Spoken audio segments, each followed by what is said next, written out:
Hello everyone and welcome you all to my channel पढ़ लो। तो आज देखो जेईई मेन 2025 में पूछा हुआ सवाल 22 जनवरी शिफ्ट 2 का ये क्वेश्चन आज सीखते हैं किस तरीके से बनाया जाए। देखो कॉन्सेप्ट इंपॉर्टेंट है, ठीक है, क्वेश्चन इंपॉर्टेंट उतना नहीं है ज्यादा जितना कॉन्सेप्ट इंपॉर्टेंट होता है, तो ध्यान हमें सिर्फ बेसिक कॉन्सेप्ट्स पे देना है, क्वेश्चंस आपसे इजीली बन जाएंगे।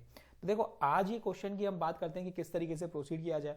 तो if 2x square plus cos theta x minus 1 equal to 0 if theta belongs to 0 से 2 पाई, रेंज दी हुई है, has roots alpha and beta. इस इक्वेशन की रूट्स हैं दो, अल्फा और beta, the sum of minimum and maximum value of alpha raise to power 4 plus beta raise to power 4। अगर आप नोटिस करोगे और कॉन्सेप्ट रिवाइज करोगे क्लास 10 का, तो आपको पता चलेगा कि जो सम ऑफ रूट्स होता है अल्फा प्लस बीटा वो माइनस बी बाय होता है, तो माइनस कॉस थीटा बाय 2 बन जाएगा। और वैसे ही अगर अल्फा बीटा की बात करेंगे तो वो सी बाय होता है, वो हो जाएगा माइनस 1/2, इजिली विजिबल है। लेकिन मुझे अल्फा 4 प्लस बीटा 4 की वैल्यू फाइंड करनी है ना, इसी की मैक्सिमम मिनिमम चाहिए। तो इसको अरेंज कैसे किया जाए in terms of this alpha beta and alpha beta.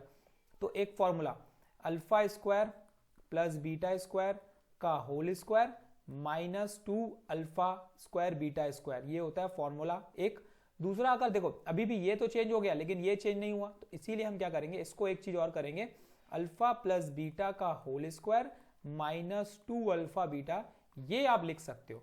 अगर आप नोटिस करोगे तो ये देखो अब पूरी की पूरी वैल्यू चेंज हो चुकी है सम ऑफ जीरोस और प्रोडक्ट ऑफ जीरो में। तो हमें काम यही करना था, हर एक को सम ऑफ जीरोस और प्रोडक्ट ऑफ जीरोस में कन्वर्ट करना था, ताकि जो वैल्यू पता है उसको इजी पुट कर सके। तो अब यहां से सब्स्टिट्यूट करेंगे तो ये बन जाएगा cos square theta by 4 minus 2 into 1/2, तो ये प्लस 1 बन जाएगा होल स्क्वायर माइनस, ठीक है। तो ये क्या बन गया, ये बन गया मेरा माइनस 1/2 जो बचा है। अब हमें क्या निकालना है, देखो अब हमें निकालना है, देखो मिनिमम और maximum value of this alpha 4 plus beta 4। तो ये सोचना इंपॉर्टेंट है कि कॉस थीटा की मिनिमम वैल्यू और मैक्सिमम क्या होगी। कॉस थीटा के बाद कॉस स्क्वायर थीटा की डायरेक्ट निकाल लेते हैं हम लोग। तो कॉस थीटा, अगर मैं कॉस थीटा की बात करूंगा तो कॉस थीटा का अगर मैक्सिमम वैल्यू की बात करते हैं हम लोग, कॉस थीटा का मैक्सिमम वैल्यू तो वो होता है 1। तो कॉस स्क्वायर थीटा भी करूंगा तो वो भी हमारा क्या आ जाएगा, 1 ही आ जाएगा। तो maximum value of cos square theta 1 हो गया। वैसे ही अगर हम सोचेंगे भाई minimum value cos square theta की क्या है, तो आप क्या बोलोगे, देखो मिनिमम वैल्यू की हम बात करते तो मिनिमम वैल्यू -1 कॉस थीटा की होती है, लेकिन -1 का स्क्वायर करेंगे तो 1 हो जाता है। तो मुझे इससे ये पता चल गया कि कॉस स्क्वायर थीटा की मिनिमम वैल्यू हो जाएगी हमारी 0, क्योंकि 0 ही होगा, ठीक है, सबसे छोटी होगी, क्योंकि -1 लेते हैं तो स्क्वायर करने में 1 हो जाता है। तो अब मुझे मैक्सिमम और मिनिमम वैल्यू मिल चुकी है दोनों की। तो अब इसमें सब्स्टिट्यूट करके देखते हैं कि क्या वैल्यू आती है।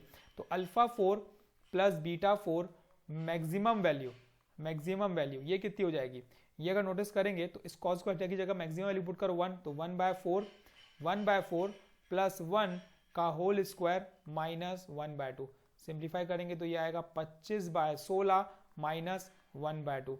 एलसीएम आएगा हमारा 16, ये आ गया 25 माइनस 8 जो कि होता है 17 डिवाइड बाय 16। तो अल्फा 4 प्लस बीटा 4 इसका मैक्सिमम वैल्यू हो गया 17/6। ये हमारा देखो आंसर है मैक्सिमम वैल्यू का। मिनिमम वैल्यू भी निकालनी पड़ेगी ना, अल्फा 4 प्लस बीटा 4 की मिनिमम वैल्यू। तो मिनिमम वैल्यू सब्स्टिट्यूट करने पे क्या मिल जाएगा, देखो यहाँ पे 0 प्लस 1 1, 1 का स्क्वायर 1, 1 माइनस 1/2, ये बनेगी 1 माइनस 1/2 बनेगा ना, 1 माइनस 1/2, तो ये बन जाएगा हमारा 1/2, है ना। ये आ गई मिनिमम वैल्यू। अब मुझे क्या निकालना है, दोनों का सम ही चाहिए हमें चाहिए दोनों का सम। तो भाई सम कर लो मैक्सिमम मिनिमम का, 17/16 प्लस 1/2, सम कर देते हैं। 16 एलसीएम, ये 17 प्लस ये कितना 8, तो कितना आ गया, देखो ये आ गया 25 डिवाइड बाय 16, और ये इसका आंसर है, ये इसका आंसर है। ऑप्शन में देखोगे भाई 25/16 इसके ऑप्शन में नहीं लिखा है, जो भी ऑप्शन में रहेगा 25/16 इसका आंसर हो जाएगा। तो इस तरीके से देखो प्रोसीड करना था इस क्वेश्चन को, है ना आसान क्वेश्चन। देखो क्वेश्चंस बहुत इजी आने वाले हैं और आते भी हैं एक्चुअल में, अगर हम बात करेंगे तो कॉन्सेप्ट्स पता होना चाहिए। तो चलिए ये तो हम समझ लिए क्वेश्चन, तो अब all the best, keep practising, और अगला क्वेश्चन भी आएगा आज ही, ठीक है। तो देखते रहो ताकि क्वेश्चंस आपको कंटिन्यूअसली मिलते रहे। Thank you and keep practising.